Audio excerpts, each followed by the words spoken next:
आवाज आ रही है? वो मैनेजर का दर्शन करवाओ। हेलो, हाँ, मैं भी कुछ कह सकता हूँ? कौन है? दो मिनट दीजिए। खड़े करो, खड़े। क्या है ना, हमको दिख रही है।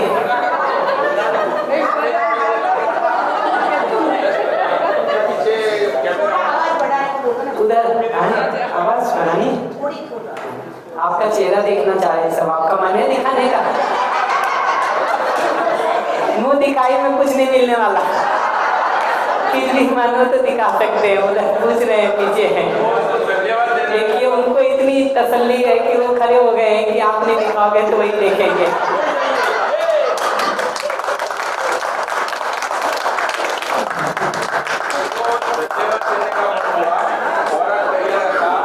और जब आए तैयार रखे, भूख लगी होगी तो उसकी भावना को मैं धन्यवाद देता हूं। सही बात है।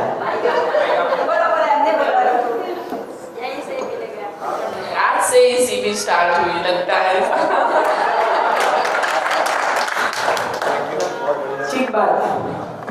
मैं तो जितना इसको देखता हूँ न जीने को, ये बात भावों की जितनी जितनी समझ में आती जाती है ना, उतना जिंदगी में दिखता है कि जीना जो इतना कठिन हो गया है ना, वो हमने आपने बना लिया है बहुत मेहनत से, बहुत मेहनत से।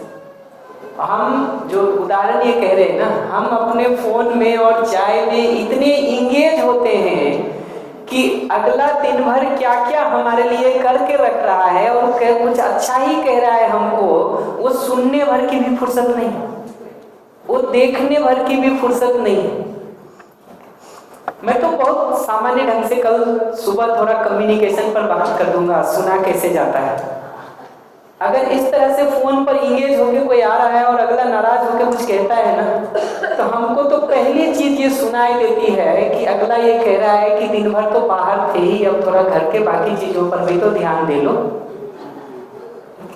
अगला ये कह रहा है कि दिन भर तो तुम बाकी जगहों पर इंगेज थे ही, अब थोड़ी देर हमसे भी तो बात कर लो, थोड़ा जो यहाँ किए हैं उसको भी तो सुकून से देख के जी लो। वो जो चिल्ला रहा होता है ना, या कुछ थोड़ा जोर से कह रहा होता है व्यक्ति, उसको सुनने का ढंग ये होता है। यहाँ से अगर सुनना सीख पाएंगे ना, तो वो रिएक्शन नहीं होगा जो हम भी कर डालते हैं कि तुम काहे तंग करने बीच में पड़ गई हो, देना है तो दो चाय, नहीं तो मुंह तो कम से कम बंद रखो, हम बना लेंगे खुद से, हम कर लेंगे खुद से। ये जो सुनने की जगह से हम अगर अगले के उस पीछे के आशय को पकड़ना शुरू करते हैं ना, तो जिंदगी खुलनी शुरू हो जाती है, ठीक होनी शुरू हो जाती है। और मैं ये तो नहीं कहूँगा कि आप जीवन विद्यार्थी कितने साल से जुड़े हैं ये ना बताएं किसी को, मैं ये जरूर कहूँगा कि जितने साल हो गए हैं उस हिसाब से अपने आचरण में, अपने व्यवहार में, अपने जीने में जो बदलाव लाना है वो ठीक से ले आया जाए, उस पर ध्यान दे लिया जाए और लग के उस पर थोड़ा काम कर लिया जाए। कठिन नहीं है। गलती हम सबसे दो होती है, आप कह रहे हैं तो मैं उसी को पहले कर देता हूँ। पहली गलती हम में से ज्यादातर लोगों की ये होती है कि पूरे शिविर सुनने के बाद भी हम अप्लाई दूसरे पर करते रहते हैं, अपना नंबर नहीं आता है। वो अप्लाई लगातार दूसरे पर होता रहता है, तुम विश्वास करते हो कि नहीं, तुम सम्मान करते हो कि नहीं। हमारे आईआईटी में एक कोई आए थे वर्कशॉप में, तो पत्नी आई पहले वर्कशॉप में, पूरा करके गई तो कहीं शिविर बहुत अच्छा था, बहुत अच्छा है। हस्बैंड वाइफ के बीच 10-15 साल से लोग साथ में रह रहे थे, डाइवोर्स तो नहीं लिए थे, लेकिन ये है कि डाइवोर्स जैसी ही स्थिति थी, अलग अलग घरों में ही रह रहे थे, घर भी नहीं था। तो सुनी तो उसको बहुत अच्छा लगा, तो उसने हस्बैंड को काफी जोर देके कहा कि उनको शिविर करना चाहिए। थोड़ा जिद किया तो 6 महीने बाद हस्बैंड भी आ गए वर्कशॉप में, क्योंकि वाइफ को ये लगा कि हस्बैंड समझ लेंगे तो घर ठीक हो जाएगा। तो आ भी गए 6 महीना 8 महीना बाद वर्कशॉप में। ऐसे ही चौथे दिन जब ट्रस्ट पर पूरी चर्चा हुई, रिस्पेक्ट पर चर्चा हुई, तो उसके बाद उन्होंने फोन करके कहा वाइफ को कि तुमने बहुत अच्छे शिविर में हमको भेजा, बहुत बढ़िया शिविर, घर की सारी प्रॉब्लम का हमको पता चल गया है कि क्यों इतनी तकलीफ हम लोगों को 10-15 साल से हो रही है। पत्नी बहुत खुश हुई, बड़ा अच्छा हो गया। तो पत्नी ने पूछा आगे कि क्या पता चला आपको? कहा पता हमको ये चला कि तुम हमारे इंटेंशन के ऊपर विश्वास नहीं करती हो और हमारे साथ सम्मानपूर्वक नहीं जीती। ये तकलीफ है, बता हम लोग पास तो 200 स्टोरी है सुनाने को, लेकिन सोचता हूँ थोड़ा कुछ कंसेप्ट बता देता हूँ। तो स्थिति ऐसी होती है कि पूरे शिविर को सुन करके भी ध्यान वही बाहर रहता है कि तुम विश्वास करते हो कि नहीं, तुम सम्मान करते हो कि नहीं। अभी स्नेह पर बात करूंगा, तुम करते हो कि नहीं। अनजाने में हमारा आदत और अभ्यास इतना बाहर की तरफ हो गया है कि वो ध्यान जाता ही नहीं है आपके ऊपर। पहली बड़ी चूक ये होती रहती है, ध्यान जाता नहीं। दूसरी जो चूक होती है कि वो ध्यान अपने ऊपर जाता भी है ना, तो सम्मान की जगह पर दूसरे को अपने जैसा स्वीकारने के बदले हमारे अंदर एक ईगो होता है, एक अहंकार होता है, और हम कहीं ना कहीं अपने को ऊपर मान के रखते हैं। हम कैसे स्वीकार सकते हैं कि हम ठीक नहीं हैं? हम कैसे स्वीकार सकते हैं कि ये चीज़ मेरी ठीक नहीं है? हम ये नहीं पकड़ पाते हैं कि पैर में घाव हो गया हो, उसको हम जीन्स पहन के ढक लेंगे, उससे घाव ठीक होगा कि और बढ़ेगा? बढ़ेगा। अगर है घाव तो उसको देखना, पहचानना, स्वीकारना, उसका इलाज करना, यही समाधान है, यही समाधान। तो ये जो आकलन हम दूसरे का ही करते रहते हैं, ध्यान हम दूसरे पे ही दे के रखते हैं, ये पहली प्रॉब्लम है कि इतना वर्ष गिनने के बाद भी आगे नहीं बढ़ते हैं। वो जो आप कह रहे हैं ना कि वर्ष गिनते हो, बहुत लोगों के साथ स्थिति दिखाई देती है। 10 साल, 5 साल, 15 साल, 20 साल, नंबर तो बढ़ेगा ही समय के साथ। और वो बात सही है कि भाई कितने घंटे लगाए, तो वही हिसाब तो रखने की जरूरत है ही, कि अगर वो साल में एक दिन ही कर रहे हैं तो उसको साल गिना जाए कि दिन गिना जाए। कि 10 साल में अगर गिन के 20 ही दिन लगाए हैं तो उसको 20 दिन कहें कि 10 साल कहें, ये बात तो सच है। तो पहली चूक ये होती है कि ध्यान दूसरे पर ही जाता है, हर बार वो खूंटा बाहर ही जाकर लगता है। और दूसरी चूक ये होती है कि अपना कुछ ध्यान जाता भी है ना, तो सम्मान की जगह पर दूसरे को अपने समान स्वीकारने के बदले अहंकार बस हम दूसरे को कम बताते रहते हैं। तो अपनी सारी गलतियों का जस्टिफिकेशन करते हैं, जस्टिफिकेशन करते हैं। और वो जस्टिफिकेशन, उसको तर्क देके सही सिद्ध करना इतना आहत करता रहता है दूसरों को कि वो पूरा अंदर जमा होता है, और छोटी से छोटी बातों पर भी वो बढ़ जाता है। तो जो सम्मान में मैं बात कह रहा था, उसी को, आकलन को ही जोड़ के थोड़ा बढ़ा देता हूं कि दूसरा को अपने समान स्वीकार पाना, दूसरे मनुष्य को भी अपने बराबर की जगह पर मनुष्य के रूप में देख पाना, पहचान पाना। और ये जितने भी आधार हैं हमारे, आयु के, वंश के, जाति के, जेंडर के, धन के, पद के, धर्म के, संप्रदाय के, डिग्री के, भाषा के, ये सब आधारों पर जो हम भेद करते रहते हैं, डिस्क्रिमिनेट करते रहते हैं, दूसरे को कम बताते रहते हैं। हमने दुनिया ज़्यादा देखी है इसलिए, हम धन ज़्यादा कमा पा रहे हैं इसलिए, हम 4 लोगों से अच्छा बात कर पा रहे हैं इसलिए, लोग हमको ज़्यादा पूछते हैं इसलिए, ऐसे दसियों पैरामीटर बना करके हम दूसरे को कम बता रहे होते हैं। जितना ज़्यादा हम इस काम को करते हैं, अगला उतना घायल और आहत होता रहता है।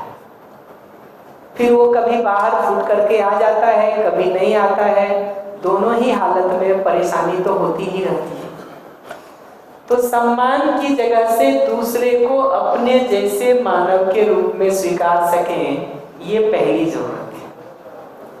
और दिखता है कि लक्ष्य की जगह पर, गोल की जगह पर, पर्पस की जगह पर हम दोनों ही सुख समृद्धि पूर्वक जीना चाहते हैं। कार्यक्रम की जगह पर, प्रोग्राम की जगह पर भी ये बात दिखती है कि परिवार में, समाज में, प्रकृति के साथ और स्वयं में जितना जितना हम व्यवस्था पूर्वक जीते हैं, हार्मनी पूर्वक जीते हैं, उतना हम भी सुखी होते हैं, उतना आप भी सुखी होते हैं। इस रूप में प्रोग्राम हमारा एक जैसा है। क्षमता में भी ये बात दिखती है, पोटेंशियल में भी ये बात दिखती है कि वो इच्छा, विचार, आशा, सोच, विचार कुछ ना कुछ लगातार हमें भी चलता रहता है, लगातार आप में भी चल रहा है। सही समझना जीने का स्वीकृति आप में भी है, हम में भी है। सहज स्वीकृति आपकी भी विश्वास, सम्मान, स्नेह, शांति, सदुपयोग, स्वस्थ रहने की ही है। हमारी भी विश्वास, सम्मान, स्नेह, शांति, स्वस्थ रहना, सदुपयोग, इन्हीं की स्वीकृति। फर्क सिर्फ इतना है कि सही समझने जीने में ध्यान देने का काम हो सकता है आपने ज्यादा किया हो सकता है मैंने ज्यादा किया हो, इतना फर्क दिखता है। तो योग्यता की जगह पर अंतर दिखता है, अंतर दिखता है। तो योग्यता की जगह पर दो संभावना है, या तो दूसरा मुझसे अधिक समझदार जिम्मेदार है, या मैं दूसरे से अधिक समझदार। दो पॉसिबिलिटी। दूसरा अगर हमसे अधिक समझदार जिम्मेदार दिखता है ना, तो मैं समझने सीखने को तत्पर होता ही हूँ। आप ही अपने लिए देखिए कि कोई व्यक्ति अगर आपको जिंदगी में इतना समझदार जिम्मेदार दिख रहा हो, जिससे बात करके आपकी जिंदगी बेहतर हो जाए, आप बात करना चाहते हैं, मिलना चाहते हैं। हमारे पिछले वर्कशॉप में कोई आए थे और बता रहे थे 3 लाख की फीस दे करके भी लोग वर्कशॉप अटेंड कर रहे हैं, 3 दिन की, 2 दिन की, 4 दिन की, जिंदगी थोड़ी ठीक हो जाए। तो अगर कहीं वो उम्मीद दिखती है, वो संभावना दिखती है, तो मैं समझने सीखने को तत्पर होता ही हूँ। जिंदगी में किसी समस्या से हम उलझे हुए होते हैं, हम चाहते ही हैं कि कोई व्यक्ति मिले जो उससे बाहर निकलने में हमको थोड़ा मदद करे।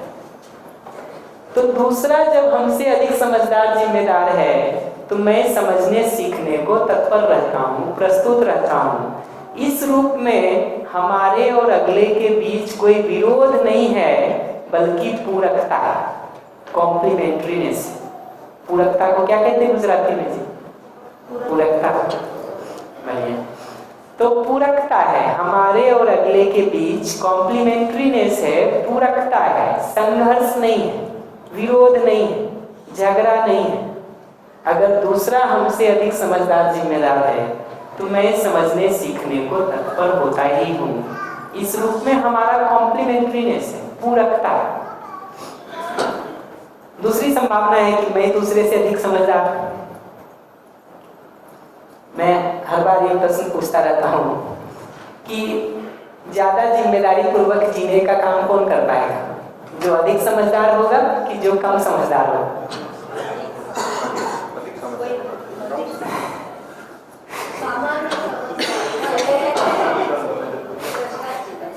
समझदारी जितनी ज्यादा होगी, वो जीने में जिम्मेदारी के रूप में दिखना ठीक बनता है कि गैर जिम्मेदारी के रूप में दिखना ठीक बनता है? जिम्मेदारी के रूप में। तो हमारे समझदारी अधिक होने की पहचान ये नहीं है कि हम भाषा में बड़ा अच्छा बोल लेते हैं। हमारे समझदार होने की पहचान ये नहीं है कि विश्वास, सम्मान, स्नेह, प्रेम, शांति पर हम अच्छी किताब लिख देते हैं और अच्छा लेक्चर दे देते हैं। ये नहीं है। विश्वास, सम्मान, स्नेह पर भाषण देना एक बात है, उसको जीने में होना बिल्कुल दूसरी बात है। जीने की जगह से अगर वो हो रहा है, जिम्मेदारी पूर्वक जीना हमारा हो रहा है, तो समझदारी है। अगर मेरे जीने में जिम्मेदारी नहीं दिखाई देती, तो अगला हमको कैसे समझदार मानेगा? अभी का दुर्भाग्य है, जो सारा कह रहे थे ना उतनी देर से, वो ये है कि समझदारी मेरी अधिक है, जिम्मेदारी से तुम ज्यादा जियो। समझदार तो हमको मानो, जिम्मेदारी तुम्हारे जीने में दिखनी चाहिए कि समझदार के साथ प्रस्तुत होने के लिए ज्यादा जिम्मेदारी से तुम जियो। जी, स्मार्ट वर्क का मतलब यही है कि काम किए बिना दूसरे के पॉकेट से निकाल के कैसे अपने में ले आए। ये हो गया है स्मार्ट का मतलब अभी, कि करो सब तुम, समझदार मानो हमको। हमारे एक साथी है भानु जी, वो अक्सर सुनाते रहते हैं। वो अपने यहाँ इंजीनियरिंग कॉलेज में वर्कशॉप ले रहे थे, बच्चों की वर्कशॉप्स करते हैं। तो 5-6 दिन में तो बच्चा समझदार हो ही जाता है सब सुन के। तो बढ़िया गया अपना घर, पिताजी को एक भाषण दिया कि पिताजी ये ऐसे ऐसे करना चाहिए जो आप ठीक नहीं कर रहे हैं। 5-10 मिनट तक सुने होंगे पिताजी, उसके बाद उनका लिमिट क्रॉस कर गया तो एक थप्पड़ लगा दी। तो अगले दिन लौट के कह रहा है कि भाई देखिए हम इतना समझदारी का बात करते हैं और पिताजी जो है थप्पड़ मार दी। तो भानु जी ने उनसे पूछा कि ये बताओ कि सुबह से शाम तक घर चलने के लिए कितने काम होते हैं? आप कभी भी गिनने जाएंगे तो 20, 25, 50 काम आपको दिखाई देंगे। उन्होंने पूछा कि भाई ये बताओ कि घर में जो ये सारे काम होते हैं उसमें से कितने काम में तुम हाथ बटाते हो जिसकी जिम्मेदारी तुमने ले रखी? तो एक भी नहीं। बल्कि हालत ये है कि अगर शाम को लौट रहे हैं ऑफिस कॉलेज से, उतर के चौराहे से और माँ ने कह दिया कि बेटा सब्जी लेते आना, तो हम कहते हैं किसी और को भेजना है, थैला लटका के कौन चलेगा? तो हमारी स्थिति यह है कि हम सब्जी रास्ते से आ रहे हैं, वो 2 मिनट लगा के खरीद के नहीं ला सकते और चाहते हैं कि घर हमको समझदार मान ले। बच्चा अच्छा था, उसको बातों पर ध्यान गया, उसने घर लौट के धीरे धीरे सोचना शुरू किया कि किन किन जगहों पर मैं घर की जिम्मेदारी को संभाल सकता, क्या क्या चीजों को मैं भागीदारी ठीक से कर सकता। 6 महीना बाद वही बच्चा लौट के कह रहा है कि आज के दिन पिताजी को कोई महत्वपूर्ण निर्णय लेना होता है तो हमसे पहले सलाह लेते। ये जिद करके आप कितना भी वो मांगते रहिए दूसरे से, वो खाक नहीं मिलेगा अगर जीने में जिम्मेदारी नहीं दिखती है। जीने में जिम्मेदारी दिखती है तो अगला समझने को, सीखने को, स्वीकारने को, सलाह लेने को बैठा हुआ ही है। आपको जिंदगी में कहीं कंफ्यूजन हो रहा हो क्या करें क्या नहीं करें, आप ढूंढते हैं कि नहीं कि कोई बता दे ठीक से, वो दिखे कि इससे बात करने से कुछ गाइडेंस मिल जाएगा, कुछ जिंदगी बेहतर हो जाएगी तो बात करें। अगर उसको लगता है कि इससे बात करने से 4 कंफ्यूजन और बढ़ जाएगा, अगर लगता है कि इससे बात करने से भी 4 अपमानजनक बात और सुनने को मिलेगी, अगर लगता है कि इससे बात करने से 2 विरोध की बात और होगी, दिखता ही नहीं है कि जीने में कुछ ठीक है, कहां से प्रेरणा लेगा कोई हमसे समझने सीखने की? तो मैं अगर अधिक समझदार हूं ना तो मैं जिम्मेदारी पूर्वक सही भाव से जीता हूं। अगर डिजाइन ऐसा है कि समझदारी तो मेरी ज्यादा, जिम्मेदार तुम ज्यादा, ये कैसे चलेगा? ये कैसे चलेगा? समझदारी की पहचान तो जिम्मेदारी पूर्वक जीने में ही दिखाई देती है। समझ, अगर ड्राइविंग में हम अच्छे एक्सपर्ट हैं तो कठिन सिचुएशन में भी हम गाड़ी निकाल के ला देंगे, तब तो हम एक्सपर्ट हैं। कठिन सिचुएशन में आप निकालो, रोड पे हम चलाएं जब हाईवे है तो, और फिर कहेंगे कि ड्राइविंग तुम हमसे सीखो, कैसे होगा? कैसे होगा? तो समझदारी के साथ जिम्मेदारी पूर्वक सही भाव से जीना जरूरी है।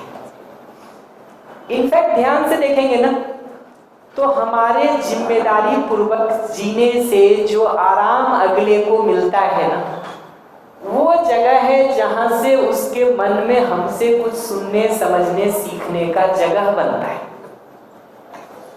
मेरे जिम्मेदारी पूर्वक जीने से जो आराम आपको मिलता है, वहां से आपको हमसे सुनने, समझने, सीखने का कुछ जगह बनता है।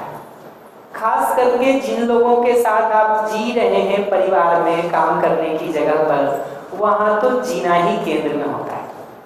हमारे आपके जैसा कहीं समाज में मिलना हो किसी शिविर में, बोलने भर से भी काम चल जाता है बहुत सारा। लेकिन जहां जी रहे हैं परिवार में, ऑफिस में, काम करने की जगह पर, मित्रों के साथ, पड़ोसियों के साथ, वहां तो जीना है हमारा आपका जो केंद्र में होता है। अगर मेरे जीने में वो जिम्मेदारी नहीं दिखती है तो आप हमको इस लायक मानते ही नहीं हैं कि सुना जाए कुछ तुमसे। तो अगर आप हमसे सुनने को तैयार नहीं हो रहे हैं ना, तो इसका ये मतलब नहीं है कि आप समझना नहीं चाहते। इसका मतलब इतना ही है कि आप हमको इस लायक नहीं मानते हैं कि कुछ समझा भी सकता है ये। लायक नहीं मानते। और वो लायक मानने का काम होता है मेरे जिम्मेदारी पूर्वक सही भाव के जीने से। मेरे जिम्मेदारी पूर्वक सही भाव से जीने से आपको लगता है कि इसको कुछ सुना जा सकता है, इससे कुछ समझा जा सकता है, इससे कुछ चर्चा की जा सकती, नहीं तो लगता ही नहीं। तब तक मैं कहता हूं कि वो कटोरा उल्टा पड़ा रहता है और उस उल्टे कटोरे में कितना भी पानी डालिए वो कुछ भी अंदर नहीं जाता। हमको लगता है ज्ञान के उपदेश थोड़ा कम दे रहे हैं, थोड़ा और डाल देते हैं। हमको लगता है अभी तक धीरे बोल रहे हैं, थोड़ा जोर से बोल देते हैं। हमको लगता है अभी तक दबाव नहीं डाल रहे थे, थोड़ा और डाल देते हैं। कितना भी दबाव डालिए, कितना भी जोर से बोलिए, कितना भी ज्ञान का उपदेश बढ़ा दीजिए, वो उल्टे कटोरे पे दबाव डालने से बूंद भर भी अंदर नहीं जाना है। वहीं अगर कटोरा सीधा हो जाए ना, 2 बूंद अपने आप चला जाता है। 2 बूंद भी बारिश होगी तो 2 बूंद तो जाएगा, 1 बूंद होगी तो 1 बूंद ही जाएगा, लेकिन जाएगा। और दूसरे का जो कटोरा सीधा होना है ना, वो होता है हमारे आचरण से, हमारे व्यवहार से, हमारे जीने से, न कि हमारे लच्छेदार बोल देने से। बल्कि जीने में अगर वो नहीं दिखाई देता हो और भाषण बढ़िया दे रहे हो ना, तो अगले का इरिटेशन बढ़ता है, रिएक्शन बढ़ता है, गुस्सा बढ़ता है। तो हमारे जिम्मेदारी पूर्वक जीने से वो कटोरा सीधा होता है। तो फिर हम दूसरे को समझने सीखने में कुछ सहयोग करने का काम कर सकते हैं। अगर वो जगह ही नहीं बनी है तो कितना भी प्रयास करेंगे, उस उल्टे कटोरे में कुछ नहीं जाना है, छींटे और पड़ने वाले, छींटे और पड़ने वाले हैं, उससे अपना कपड़ा और गंदा होगा। और हमारा डिजाइन ऐसा हो गया है कि जब अगला यहाँ ध्यान नहीं दे रहा होता है हमारे ऊपर, हमको इस पर ध्यान नहीं जाता है कि मैं जिम्मेदारी पूर्वक नहीं जी रहा हूँ।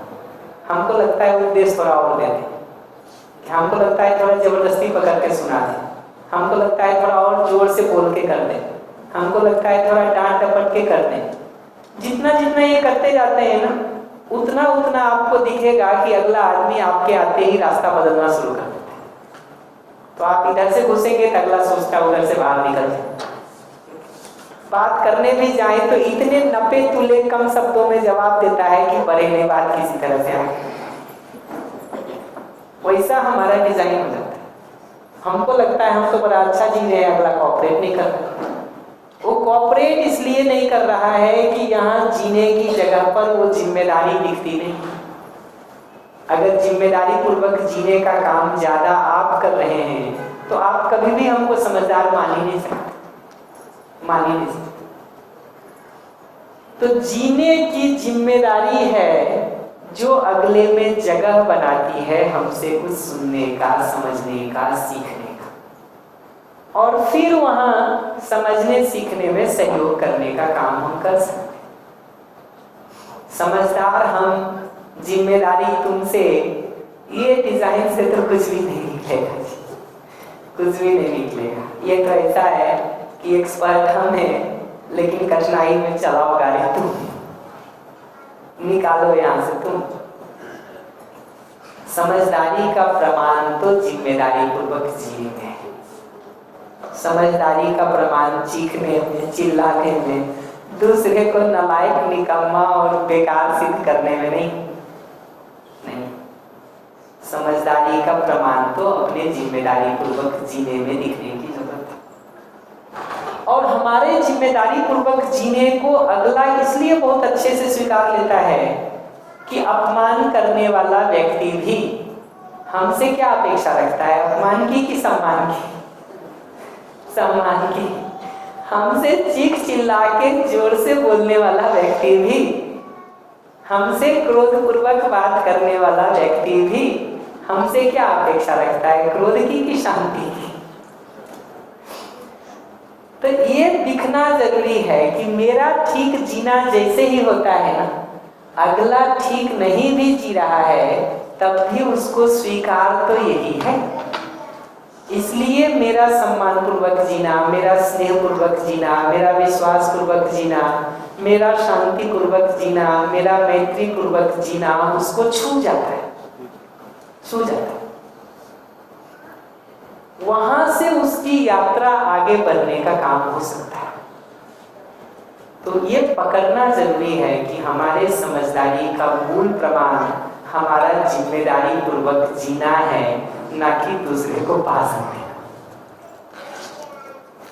किताबें कितनी भी लिख लीजिए, लेक्चर कितना भी दे लीजिए, शिविर हमारी तरह कितना भी बोल लीजिए, ये कोई प्रमाण नहीं है जी समझदारी का, कोई प्रमाण नहीं।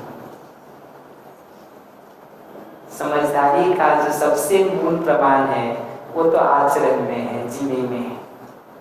तो इस दर्शन को बार बार लौट के देखेंगे तो आचरण को, जीने को केंद्र में रख करके प्रमाण के रूप में पहचाना।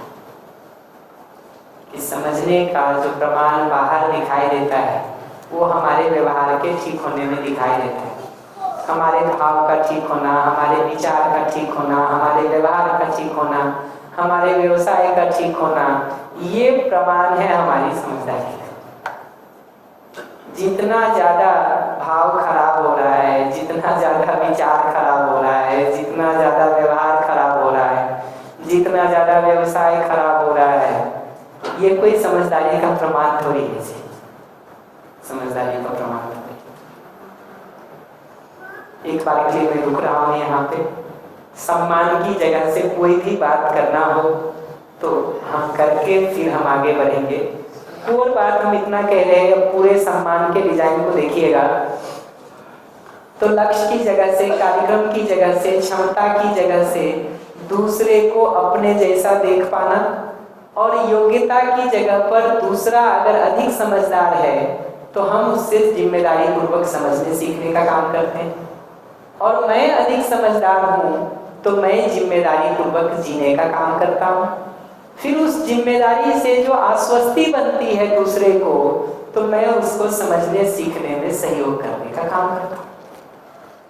ये सम्मान की जगह है कि लक्ष्य की जगह से, कार्यक्रम की जगह से, क्षमता की जगह से हम एक जैसे हैं, योग्यता की जगह पर हम एक दूसरे के लिए पूरक हो पाते हैं, कॉम्प्लीमेंट्री हो पाते हैं। किसी एक शिविर में कोई पूछ रहे थे हमसे कि अगर हम ठीक जीने का काम शुरू कर दें तो कितने समय में अगले का ध्यान चला?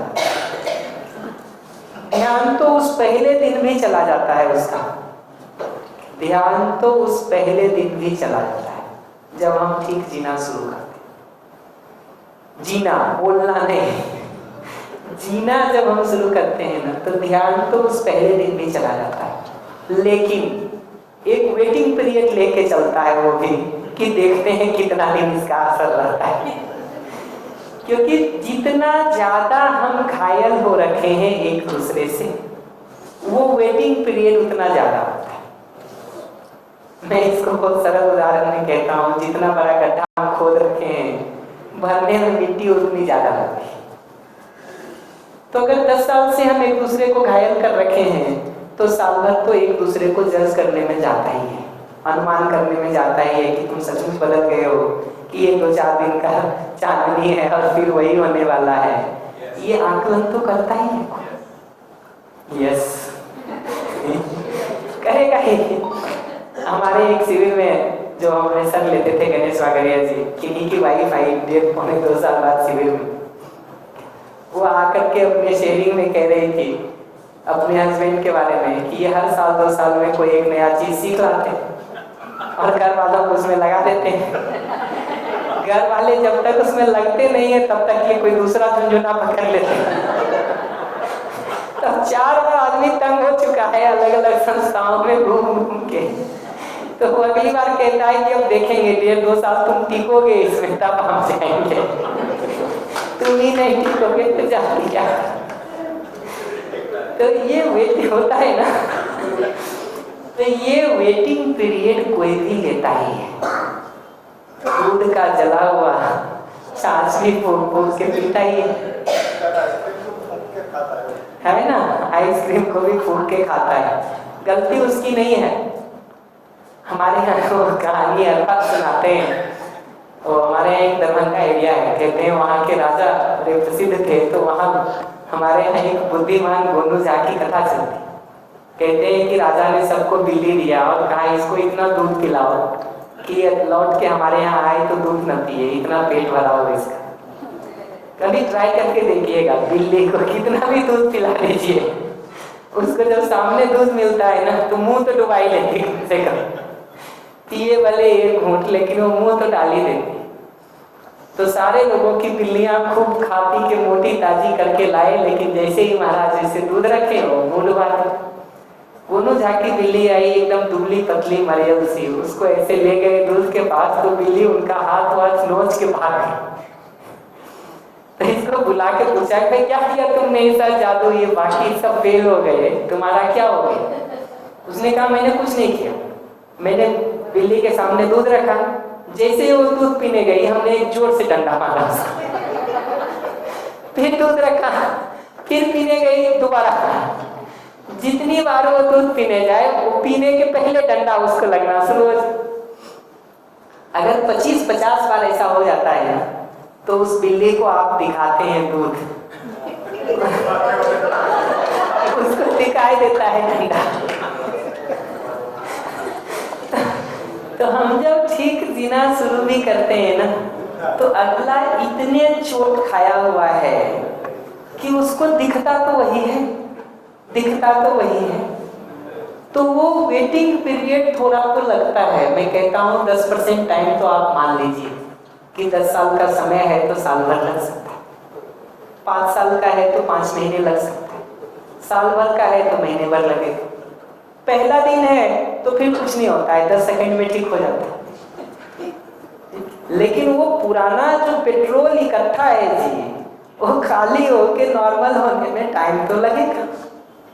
और एक दूसरे के लिए बहुत सारा इकट्ठा करके रखे हैं हम लोग, वो इतना ज्यादा इकट्ठा है हम दोनों के अंदर। वो लिस्ट, तुमने क्या क्या खराब किया है मेरे साथ उसका, और मैंने क्या क्या अच्छा किया है तुम्हारे साथ उसका, वो लिस्ट इतनी बड़ी कंपाइल्ड है कि एक माचिस भर चाहिए उसमें लगने के लिए। बाहर बोले चाहे नहीं बोले, अंदर वो सारा चलता ही है। कई बार तो माचिस की भी जरूरत नहीं होती, हो वातावरण का तापमान ही इतना हो जाता कि आग लग जाती। वो हमारे यहाँ केमिस्ट्री के लैब में सोडियम रखते हैं, देखिए कभी उसको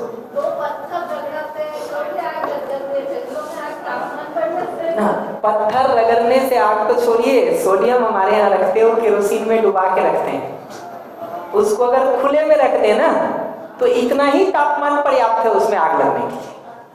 तो कई बार तो हम इतने इरिटेट हो चुके रहते हैं एक दूसरे से कि चेहरा देखना ही पर्याप्त हो जाता है गुस्सा लाने के लिए। कुछ करने की जरूरत नहीं है, आपका दिखना भर ही पर्याप्त है। इनफैक्ट मैं तो कहता हूँ विवाह के बाद जब लोग डाइवोर्स लेते हैं ना, वो कोई पहले दिन में नहीं लेते। हर दोनों पार्टी अपनी सीमा भर एक दूसरे को झेलने का कोशिश करते हैं। 6 महीना, साल भर, 3 दिन, 5 दिन, जितना दिन में जिसका चलता है, 2 साल, 4 साल, 5 साल, वो एक दूसरे को झेलने का अधिकतम कोशिश करते हैं।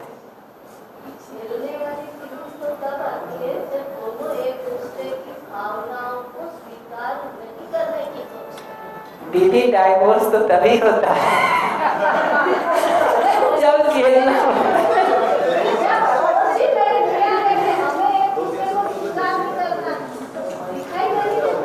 वही, ये जो सोच में आ जाती है ना कि एक दूसरे को स्वीकार नहीं करना, ये पहले दिन से नहीं आती है।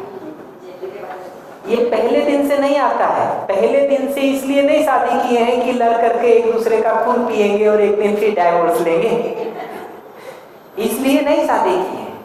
शादी तो इसीलिए किए हैं कि जिंदगी ठीक से जी सकें। माइक के बिना एक भी आवाज नहीं आएगी। सारे डाइवोर्स के केसेस को आप कितना भी पलट के देख लीजिए, ब्रेकअप के लिए और डाइवोर्स के लिए कोई मैरिज नहीं करता। मोस्ट प्रोबेबली आप स्टडी करके देखिएगा, या जो भी कपल है वो भी है ना, जब उनका विवाह हो रहा होता है या तो वो दोहरी मानसिकता से गुजर रहे होते हैं, करूं या नहीं करूं, करूं या नहीं करूं, ठीक है, दोनों में से एक भी, ये नोटिस करके देखिएगा। या फिर एक कॉम्प्रोमाइज के तौर पे कि हम करना तो कहीं और चाहते थे, या ये अन्य जो बहुत सारे पैरामीटर से शादी करने के, वो यहाँ संतुष्ट हो रहे हैं, इस वजह से हम शादी कर रहे हैं। अब उसमें कोई भी कारण हो सकता है, पारिवारिक, सामाजिक, आर्थिक, ठीक है। तो वो जो तिल्ली पड़ी हुई होती है ना, बस उसके रगड़ने की देर है। तो वो जब शादी होके यस यस यस यस करते हैं, पर कमियां उसमें ज्यादा दिखाई देती है, क्योंकि वो खुशी से यस यस नहीं होता और खुशी से समर्पण नहीं होता है दोनों का एक दूसरे के प्रति। आज इस मुद्दे को ज़्यादा नहीं बढ़ाता हूँ। यूथ वर्कशॉप में हम बहुत सेशन इसके लिया करते, कभी समय मिले तो आराम से सुन सकते। आज बढ़ाऊंगा नहीं, लेकिन 2 कमेंट करूँगा। जिनका पहले से ही इफ बट है, उनका तो तकलीफ रहता ही है, ठीक है। लेकिन जिंदगी की तकलीफ ऐसी हो गई है, शादी किए बिना भी नहीं रहा जाता, ठीक है, शादी करके भी नहीं रहा जाता। वो हमारे यहाँ कहते हैं मोतीचूर का लड्डू, खाए वो भी बचता है, ना खाए वो भी बचता है। जिंदगी वैसी हो गई है बहुत बार। तो अगर वो स्थिति है तब तो कोई बात ही नहीं है, वो तो खराब ही होगा। मैं तो वैसे केसेस भी बहुत देखा हूँ जहाँ पहली नज़र में भी लोग एक दूसरे के लिए पागल रहे हों, ठीक है, और उतना ही नहीं, किसी दूसरे से रिश्ता करवा के शादी किए हो। मैं तो वैसे केसेस को भी देखा हूँ, ठीक है, कि किसी के दूसरे के साथ आप जा रहे हो तो रिश्ता तुड़वा के शादी कर लें, 2 साल 3 साल 4 साल मेहनत कर करके। मैं तो वैसे शादियों को पिछले 20 साल में देखा हूँ, IIT कानपुर से लेकर JNU तक, ठीक है। और वो सब जगहों पर सिचुएशन ये दिखता है कि शुरू तो हम करते हैं वहां से, लेकिन हर बार अपनी तरफ जब ध्यान लौट के नहीं आता है ना, तो अगले की कमियों की लिस्ट भर बनती चली जाती है। हमारे यहाँ वो मुल्ला नसरुद्दीन का जोक सुनाते रहते हैं हर बार कि 3 शादी के बाद फिर 4थी शादी करने पहुंच गए, तो दोस्त लोग गिफ्ट देते देते तंग आ गए थे, 3 बार दे चुके थे, अब 4थी बार क्या करें। तो 4थी बार एक बोर्ड बनाया, उस पे लिखा पुराने जो 3 एक्सपीरियंस थे उसके ऊपर नई उम्मीद फिर से जीत गई कि ये लड़की पहले जैसी नहीं होगी। हमारी जो 3 शादी टूट गई ना, हमको तीनों बार लगता है कि लड़की गलत चुन गई। हम एक भी बार ये नहीं देख पाते कि मैं भी तो गलत हो सकता हूँ। 3 बार अगर डाइवोर्स हो गया, एक बार भी ये ध्यान नहीं जाता है कि मैं भी गलत हो सकता हूँ। मैं कहता हूँ अगर इतना भी नहीं पता चल रहा हो ना, कम से कम यही पहचान ले कि मेरे चुनाव करने का तरीका ठीक नहीं है, वही बदल लें। क्योंकि अगर उसी पुराने तरीके से चुने हैं तो फिर वैसी ही लड़की पसंद आएगी जी, वैसी ही लड़की पसंद आएगी। तो कम से कम जिस तरीके से चुन रहे हो तरीका ही बदल लें, तो कुछ उम्मीद कर सकते हैं ठीक होने। हर बार हम बॉल दूसरे के कोर्ट में डाल के रखते हैं, हर बार। मैं कहता हूँ इस सारे झगड़े का ना जनरल सिंटैक्स स्ट्रक्चर ऐसा होता है, समस्या मेरी कारण तुम। सारे जगह पर सारे बहस और आर्ग्यूमेंट को मैं कहता हूँ कि बिना सुने बताया जा सकता है कि कहा ये जा रहा है कि ये जितनी सारी प्रॉब्लम हमको हो रही है वो सब के कारण तुम्हारे कारण ये सारा खराब हो रहा है। तो सम्मान की जगह से मैं मुख्य बात ये कह रहा हूँ कि लक्ष्य की जगह पर, कार्यक्रम की जगह पर, क्षमता की जगह पर दूसरा मेरे जैसा है, इस रूप में दूसरे को अपने समान स्वीकार पाना, ना कि उसको नीचा दिखाते रहना, कम बताते रहना, नालायक सिद्ध करते रहना, बेकार सिद्ध करते रहना। और योग्यता की जगह पर अगर हम में और आप में डिफरेंस है भी, अंतर है भी, तो वहाँ भी संघर्ष नहीं है, झगड़ा नहीं है, बल्कि आप अधिक समझदार जिम्मेदार हैं तो हमको समझने सीखने में सहयोग मिल जाता है। और मैं अधिक समझदार हूँ तो मैं जिम्मेदारी पूर्वक जीता हूँ। मेरे जिम्मेदारी पूर्वक जीने से जो आराम आपको मिलता है तो आप भी समझने में, सीखने में तत्पर होते ही हैं। इस रूप में हमारी और आपकी पूरकता है, कॉम्प्लीमेंट्रीनेस है, ना कि संघर्ष और विरोध है। इतनी बात हमको सम्मान के संदर्भ में कहनी थी। फिर से रिपीट कर देता हूं। ये बात कह रहे हैं कि मनुष्य के रूप में जब अगले को हम देखते हैं तो जाति, वंश, आयु, जेंडर, धन, पद, धर्म, संप्रदाय, डिग्री, भाषा, जन्म स्थान, इन आधारों पर डिफरेंस करने के बदले, भेद करने के बदले, डिस्क्रिमिनेट करने के बदले हम ये देख पाते हैं कि पर्पस की जगह पर, प्रोग्राम की जगह पर, पोटेंशियल की जगह पर आप भी मेरे ही जैसे हैं। तो आपको अपने जैसे मानव के रूप में हम देखते हैं। धन, पद, जाति, उम्र, भाषा, संप्रदाय, इनमें से किसी भी आधार पर डिस्क्रिमिनेट नहीं करते हैं, भेद नहीं करते। पहली बात ये कह रहा हूं। दूसरा ये कह रहा हूं कि जो अंतर हमको आप में दिखता है वो कॉम्पिटेंस की जगह पर है, योग्यता की जगह पर है। और योग्यता में भी अगर आप अधिक समझदार, जिम्मेदार हैं तो मैं आपसे समझने सीखने को तत्पर रहता हूँ। कौन व्यक्ति है कि जो परेशानी में हो और कहीं उपाय मिलने का उम्मीद हो तो नहीं जाता। लोगों को लगता है ना कि यहाँ दूध चरा के भी कुछ हो जाएगा, प्रसाद चढ़ा के हो जाएगा। लाखों की लाइन लगी हुई दिखाई देती थी इस उम्मीद में। कोई कह दे कि यहाँ सिर्फ ठोकने से मिल जाएगा, यहाँ 4 धागा बनवा लेने से मिल जाएगा, वहां भी लाइन लग जाते जी लोग। समस्या में पड़ा हुआ कौन आदमी बाहर नहीं निकलना चाहता, कौन नहीं निकलना चाहता। तो मैं दूसरा अगर अधिक समझदार, जिम्मेदार है तो मैं समझने सीखने को तत्पर होता हूँ। और मैं अगर अधिक समझदार हूं तो मैं जिम्मेदारी पूर्वक जीता हूं।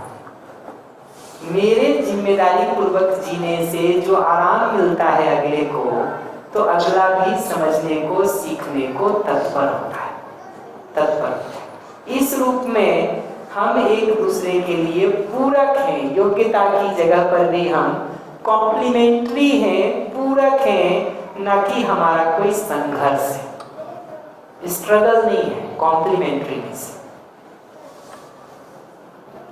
इतनी बात कह रहा हूं सम्मान के संदर्भ। कोई बात इसमें आपको लगती हो जिस पर और चर्चा की जरूरत है तो बताइए, नहीं तो हम स्नेह पर आगे बढ़ेंगे। ये पहले 2 को भी ठीक से पकड़ लेंगे ना तो आगे चीजें बहुत आसान हो जाती हैं। माइक दे दीजिएगा जरा एक बार पीछे, इधर का माइक कहाँ है?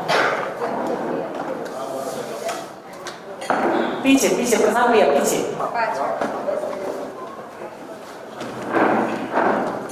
Thank you sir. आपने बोला हम परस्पर पूरक हैं, तो हम ऐसा बोल सकते हैं हम अविभाज्य हैं? जी, संबंध की जगह से देखेंगे तो हम अविभाज्य तो हैं ही, जुड़े हुए तो हैं ही। जिसको आप अविभाज्य कह रहे हो उसी को मैं कह रहा हूँ संबंध तो है ही। धन्यवाद। जुड़े हुए तो हम हैं ही। उस जुड़ाव में भी पूरकता है, संघर्ष नहीं है। ऐसा नहीं है कि हम साथ साथ हैं तो संघर्ष हमारा डिजाइन है, बल्कि साथ साथ रहते हुए एक दूसरे के लिए सहयोगी होना, पूरक होना, ये नेचर का फंडामेंटल डिजाइन है।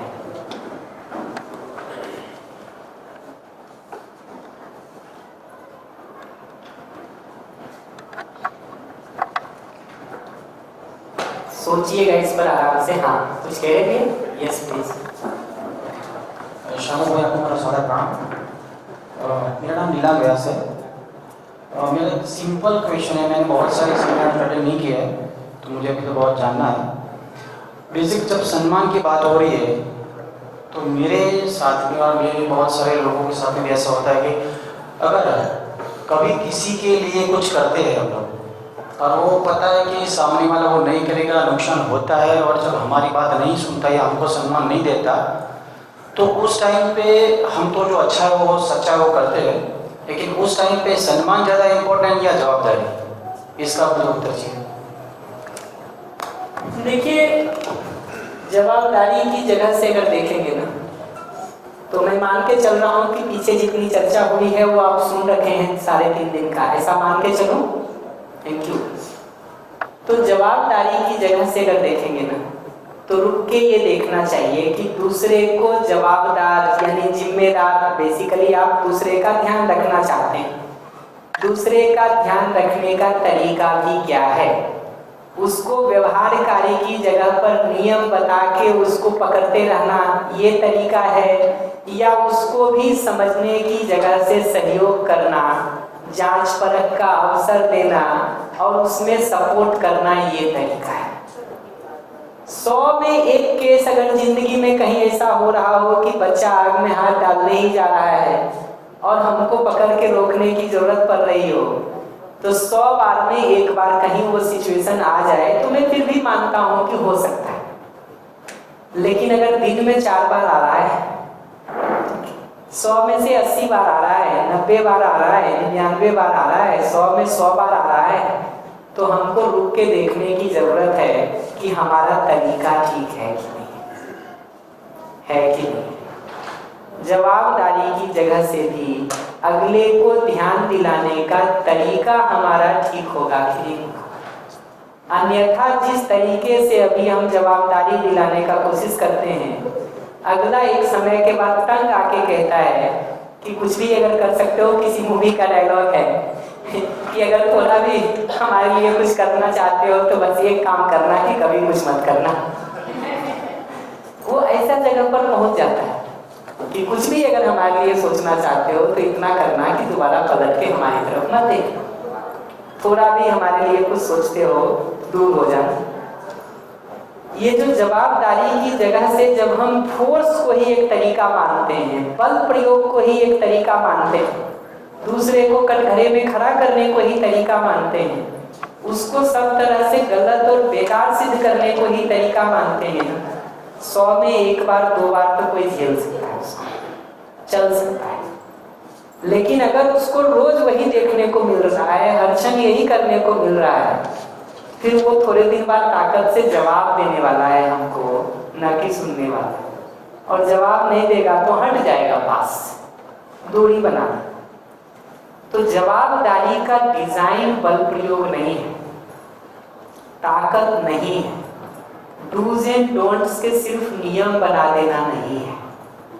जवाबदारी का मुख्य तरीका तो अगले को समझने सीखने में सहयोग करके आगे बढ़ाना है, आगे बढ़ाना।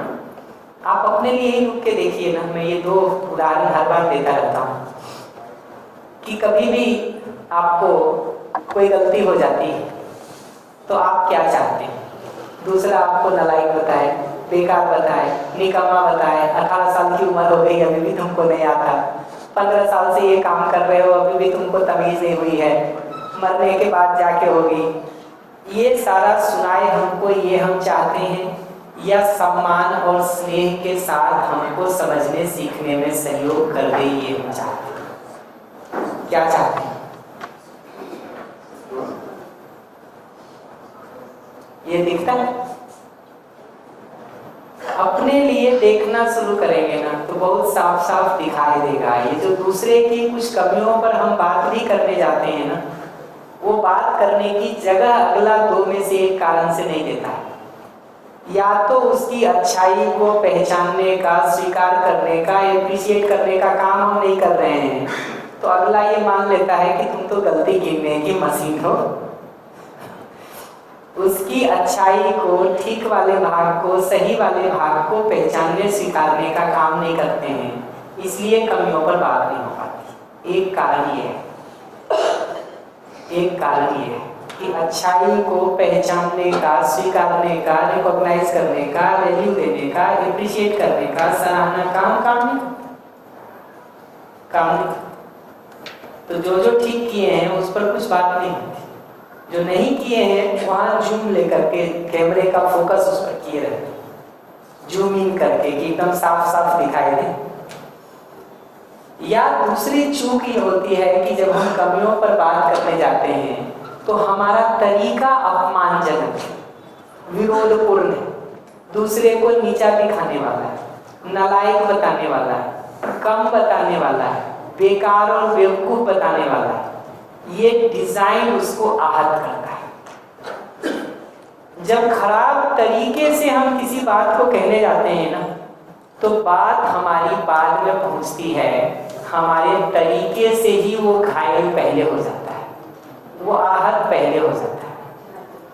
और हमारे तरीके से ही अगर वो आहत हो गया ना, सुनता ही नहीं है, सामने खड़ा होने के बावजूद भी अंदर से तो बंद हो जाता है, उसको सुनाई ही नहीं पड़ता है। फिर कुछ आगे समझना सीखना तो बाद की बात है। लौट करके देखिएगा, ये दो में से कोई ना कोई एक चूक हम कर रहे होते हैं। या तो अगले की अच्छाई को पहचानने का, स्वीकारने का, ध्यान देने का काम नहीं कर रहे, या जो कमी है उस पर बात करने का हमारा जो तरीका है वो अपमानजनक है, वो विरोधपूर्ण है, वो दूसरे को नीचा, नालायक, बेकार और अपने को बढ़िया सिद्ध करने वाला। ये जैसे ही सुनाई देता है ना दूसरे को, वो अपना कान बंद कर लेता है, फिर बोलते रहिए चाहे कितना भी, अंदर कुछ नहीं जाता, कुछ नहीं जाता। विचार कीजिए। मैं स्नेह पर थोड़ी बात कर देना चाहता हूँ।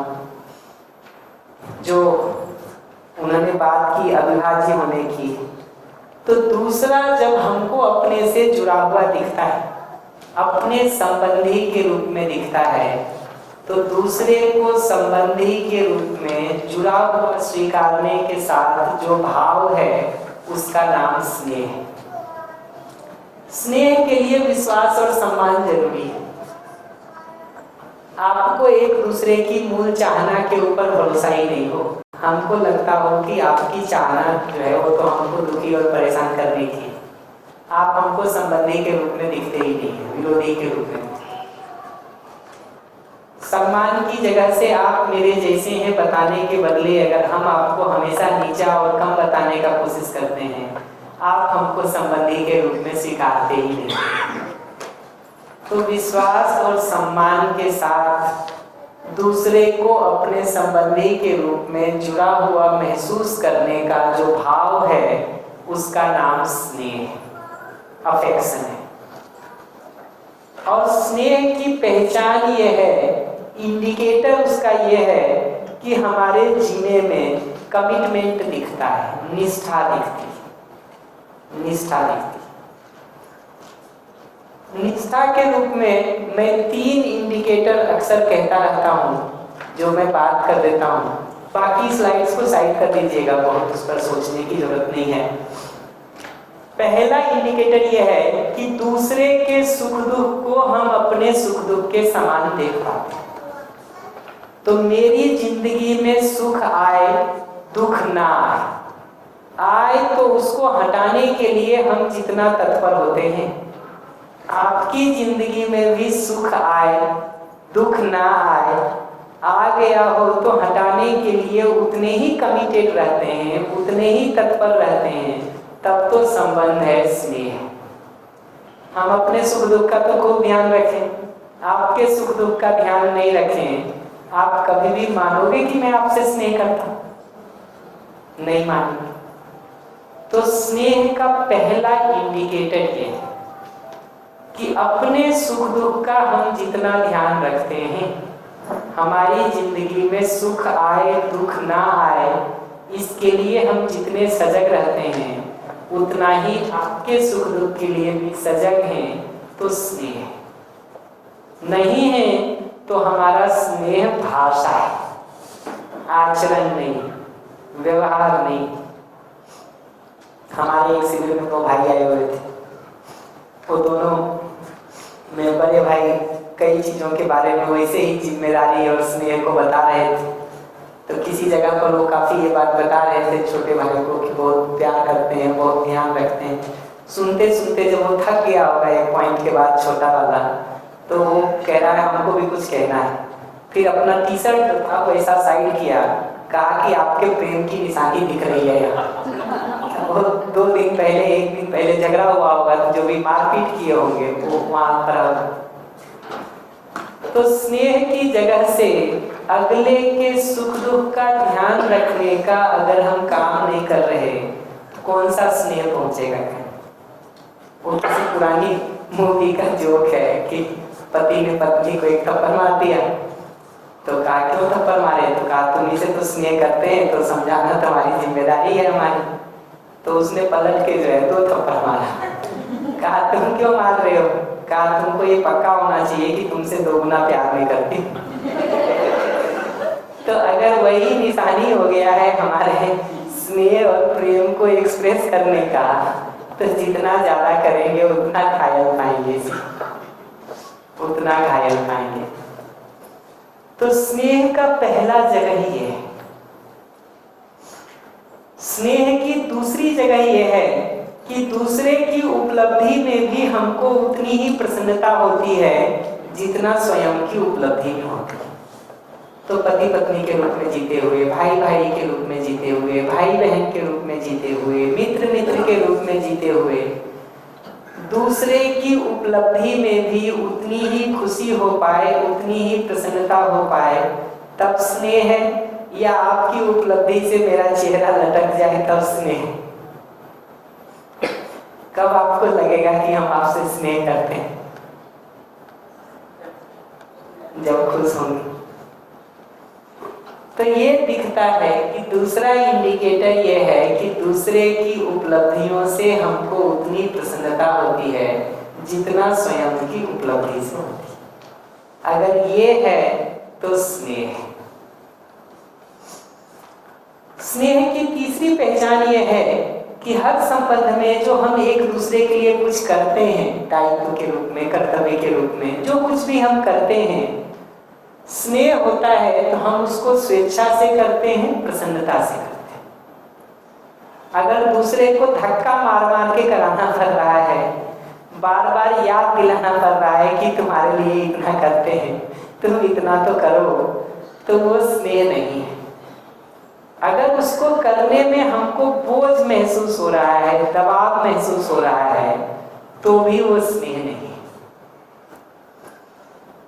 जो उदाहरण मैं हर बार देता रहता हूँ कि हमारे घर कोई आए, अगर उसके लिए सच्ची स्नेह का भाव होता है तो उसके लिए चाय नाश्ता बनाना देना हमको बोझ नहीं लगता है, बल्कि खुशी देती, प्रसन्नता देती। जितना जितना वो स्नेह गायब होता जाता है ना, उतना उतना 1 गिलास पानी देना भी मुश्किल लगता है।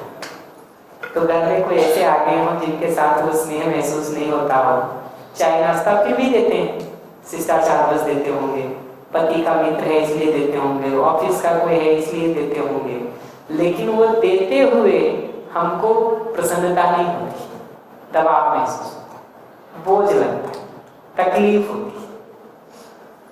शादी के बाद भी अगर एक दूसरे के साथ करने में वो बोझ महसूस होने लगा है ना, वो बताता है कि समय के साथ स्नेह खत्म होता जा रहा है। जितना ज्यादा वो स्नेह कम होता जाता है, उतना ज्यादा हम हर छोटी से छोटी चीज में हिसाब लगाना शुरू करते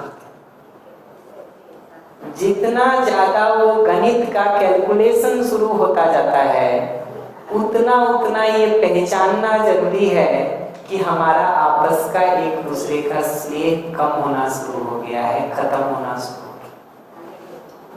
स्नेह होता है तो करना हमको खुशी देती है, प्रसन्नता देती है, करके अच्छा लगता है, अच्छा लगता है, बोझ लगना तो दूर की बात, अच्छा लगता है, अच्छा लगता है। माँ को अगर बच्चे के साथ वो स्नेह है तो खाना बनाना तकलीफ नहीं देता है, अच्छा लगता है, खुशी देती है, मोटिवेशन मिलता है करने का। तो जिनके बच्चे बाहर रहते हैं ना, अगर स्नेह का भाव है ना, तो घर लौट के जितने दिन भी बच्चा आता है, उतने दिन माँ बाकी दिनों से ज्यादा अच्छा खाना बनाती है कि नहीं? तो ये दिखता है कि स्नेह के भाव के तहत जो हमारी जिम्मेदारियां होती हैं उसको करना हमको खुशी देती है, प्रसन्नता देती है, न कि तकलीफ देती है। स्नेह खत्म होता चला जाए तो ये सब तकलीफ देना शुरू कर देता है, तकलीफ देना।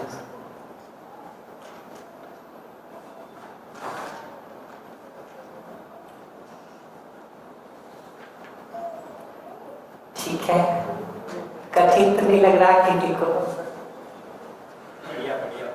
बढ़िया लग रहा। ध्यान अपने ऊपर रखा जाए। ये पैरामीटर से अगर दूसरे को मापना शुरू कर देंगे ना तो हो सकता है तकलीफ बढ़ जाए आपकी। हम बार बार बता रहे हैं इस बात को कि इन पैरामीटर्स को लेकर के अगर दूसरे को मापना शुरू कर देंगे ना तो फिर देखेंगे कि अच्छा तुम जो पानी दे रहे हो ना लग नहीं रहा है कि ठीक मन से दे रहे हो, इच्छा नहीं है तुम्हारी, दबाव लग रहा है।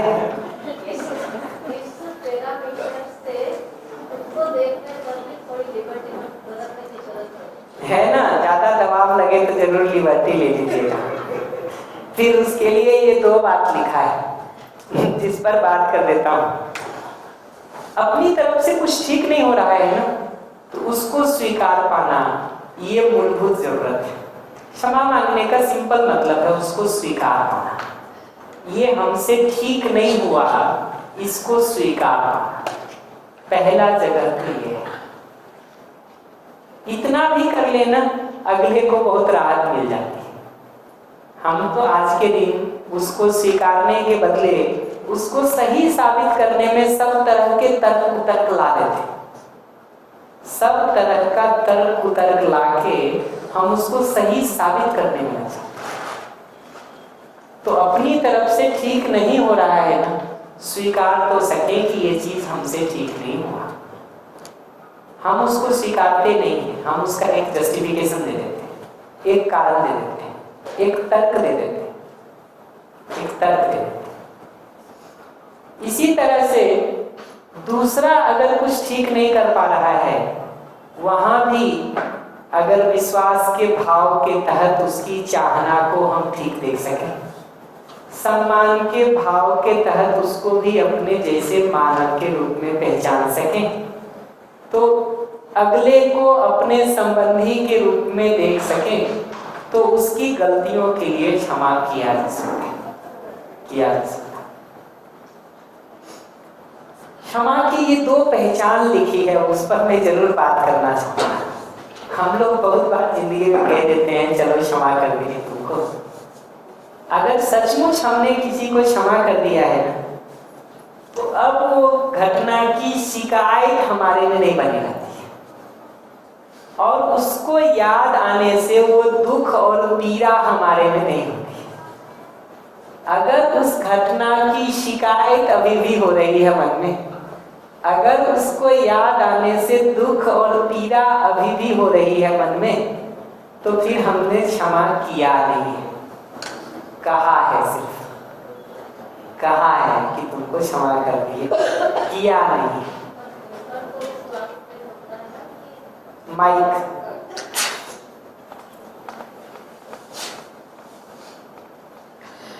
ये निर्भर तो उस बात पे होता है कि मुद्दा क्या था और उस मुद्दे का प्रभाव कितना और कैसा था। बढ़िया, तो इस पर भी थोड़ी बात कर देता हूँ कि दूसरे की, आता हूँ 1 मिनट में, कि दूसरे की गलतियों के लिए अगर हम सचमुच क्षमा कर पाए हैं तो उसका मतलब होता है कि उसका शिकायत अब हम में नहीं है, वो दुख और पीड़ा अब हम में नहीं है। दुख और पीड़ा होने का मतलब है कि घाव तो अभी भी रिस रहा है, उससे अभी भी मवाद बाहर आ रहा है, और अगर वो बाहर आ रहा है ना दुख के रूप में, शिकायत के रूप में, तो क्षमा नहीं कर पाए। और क्षमा ही अगर हम नहीं कर पाए हैं तो स्नेह तो हो ही नहीं सकता है। अगर आपकी गलतियों का क्षमा ही हम नहीं कर पा रहे हैं, उसी का दुख है, पीड़ा है, शिकायत है, तो स्नेह तो बन ही नहीं सकता। क्षमा तो 0 का जगह है, बॉटम लाइन, जमीन पर खड़े होने की बात है। स्नेह तो उसके ऊपर है जहां हम पॉजिटिवली अगले का ध्यान रखने का काम कर पाते।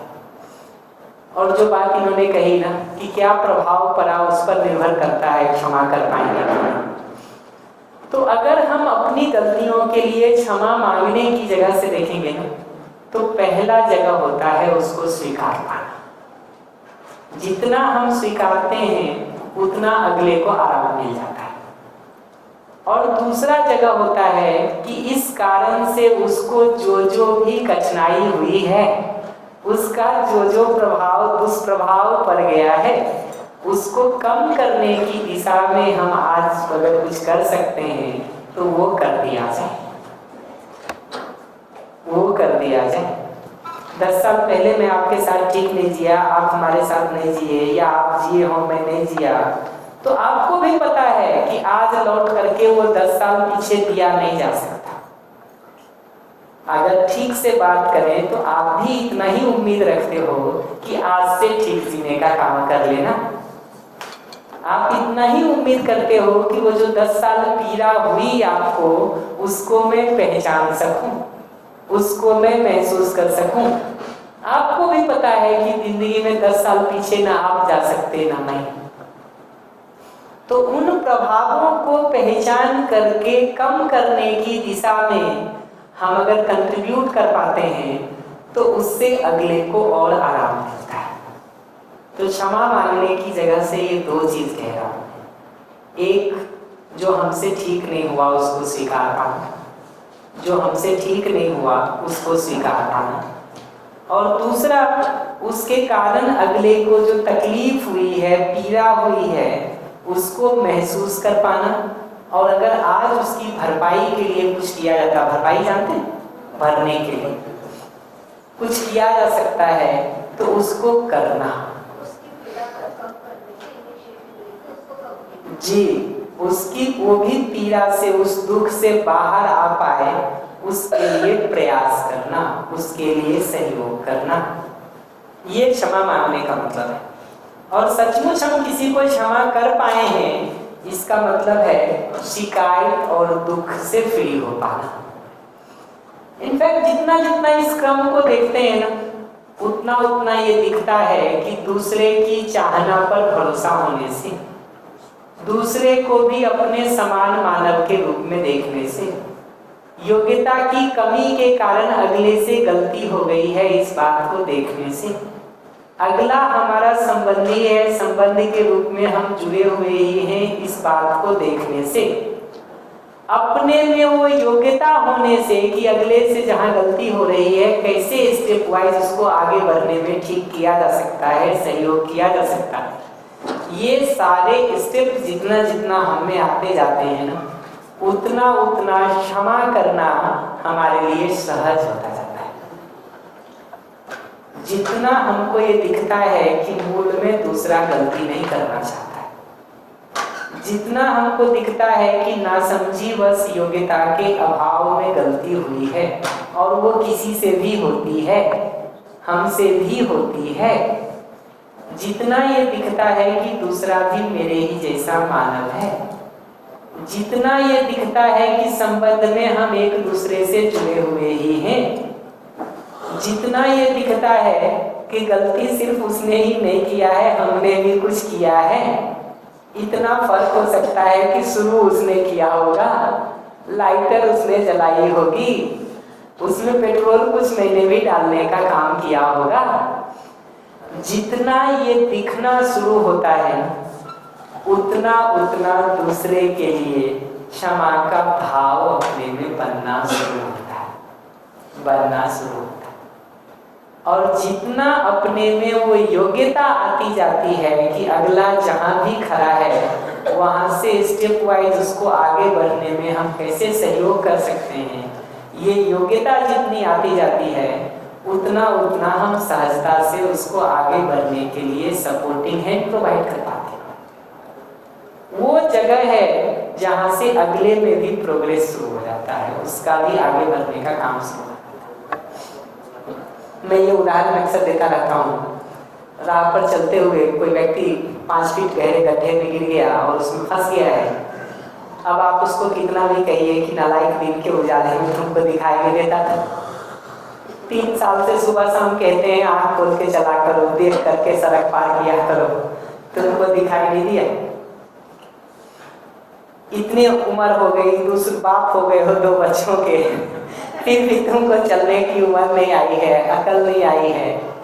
ये बताने से वो गड्ढे से बाहर निकल जाएगा, या स्टेप वाइज कहाँ कहाँ वो पैर रख के निकल सकता है, वो बताने से और सपोर्टिंग हैंड प्रोवाइड करने से वो बाहर निकलेगा। किससे निकलेगा? अभी हम क्या करते हैं कि हम जाके एक लेक्चर दे आते हैं, किसी को भी बच्चा एग्जाम के 2 दिन पहले नहीं पढ़ा हो और कह रहा हो मम्मी डर लग रहा है, पापा डर लग रहा है, हम एक लंबा लेक्चर दे डालते हैं, नालायक और जाओ खेलने। जब बताते थे तुमको तब अकल कहाँ थी? हमको लगता है ये कहने से ज्ञान चक्षु खुल जाएंगे उसके। 2 4 5 बार कहते हैं ना, वो कहता है फेल हो जाएंगे, वो ज्यादा ठीक है, इनका भाषण तो ना सुनो, इनका भाषण तो ना सुनो, कहेगा मम्मी रहने दो, पापा रहने दो, 2 नंबर कम आएगा कोई बात, 10 नंबर कम आएगा कोई बात। जितना अगला समस्या में फंसा हुआ है उस समय हम उसको जो और जाके ये सारी बम्बार्डिंग कर देते हैं ना, ये जले पर नमक छिड़क देने से। और हम सोचते हैं कि अगला कहेगा वो अलाउद्दीन के जीने की तरह, हुकुम मेरे आका, आपने बहुत अच्छी बात कही। वो कहता है गड्ढे में मरे हैं, एक दुख तो पहले से झेल रहे हैं, थोड़ा और मत दो ना प्लीज। वो ऐसी स्थिति हो जाती है हमारी, सहयोग के नाम पर हम ऐसा कर रहे होते हैं। सोचा जाए, विचार किया जाए, और मैं हर बार ध्यान दिलाऊंगा कि दूसरे को थोड़ा छुट्टी पर रखा जाए। अगर ये हिसाब लगाने लगेंगे कि दूसरे हमारे साथ कब कब ऐसा किए हैं तो कठिन हो जाएगा। उसका हिसाब लगाएंगे हम कल सुबह। कल का दोनों सेशन जो है ना, दूसरे का हिसाब लगाने में लगाएंगे कि दूसरा ठीक नहीं कर रहा है तब क्या कर रहे हैं, दूसरे को ठीक कैसे कर रहे हैं, ये हिसाब कल लगाएंगे। जी भैया।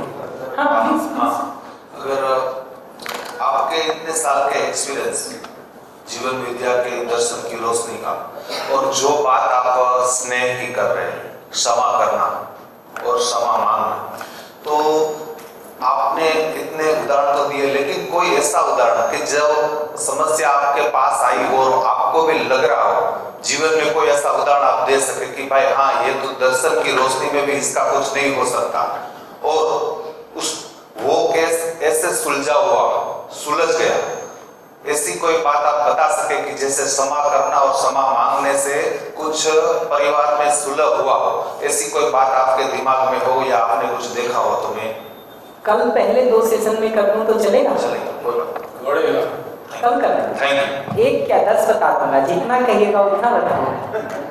अजी हम सब लोग भी जिंदगी में दूसरों को परेशान करके ही आए। हमारे बार कहते कि हर अच्छे से अच्छे आदमी का भी ना, जो दिव्य मानव भी हो गए हों, हाईएस्ट लेवल पे भी कहीं पहुंच गए हो ना, अतीत उनका भी पशु मानव राक्षस मानव जैसा ही है। उस दिन बता रहे थे ना, कोई पशु मानव राक्षस मानव, अमानवीयता करके ही हम सब आए हैं जी।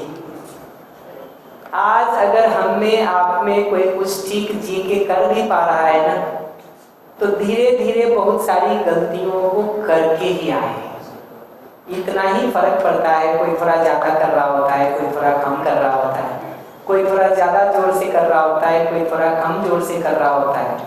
कल सुबह मैं इसके थोड़े प्रोसेसेस पर और बात करूंगा, सुना कैसे जाए, बोला कैसे जाए, फिर आपको बहुत सारे उदाहरण दे दूंगा। अगर हमारा सुनना हो तो हम अपना भी लाइन से देते चले जाएंगे, अपना भी लाइन से देते चले। वो जो बात उन्होंने की थी कि जब नहीं कोई सुन रहा हो, ठीक है, नहीं ही जी पा रहे हो तो दूर जाए कि जिए।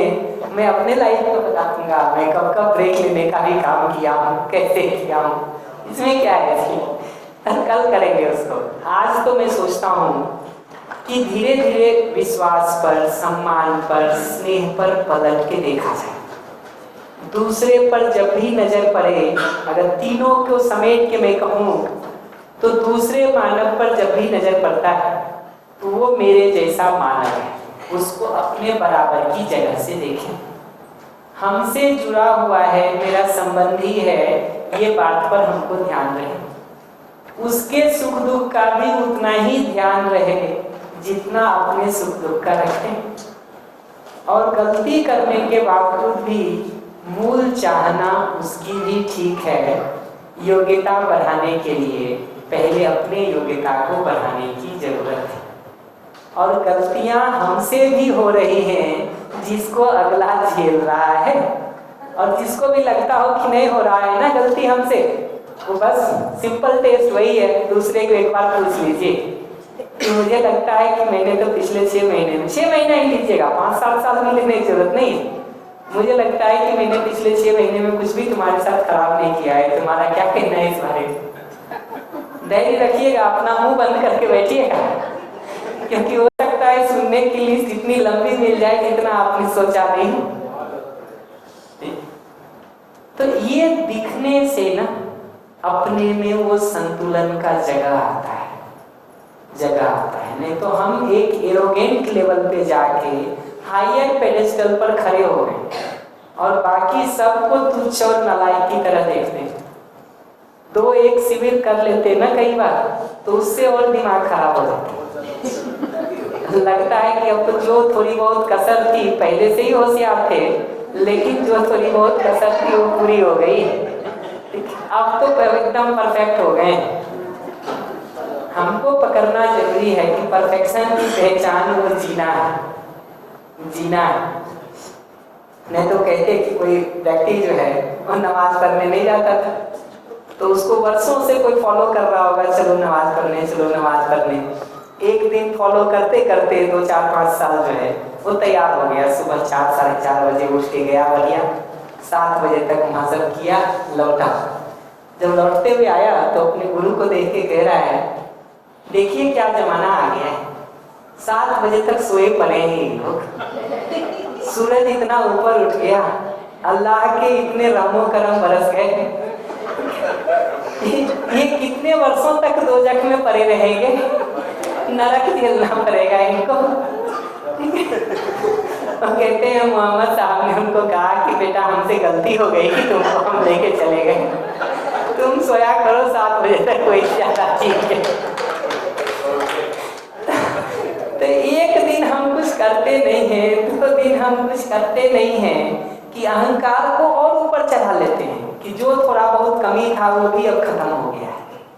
अजी जिम्मेदारी पूर्वक जीने की जगह से देखना शुरू करेंगे, रुक के अपने इतिहास को देखना शुरू करेंगे तो दिखेगा कि 20 साल तक हम भी नहीं जा रहे थे।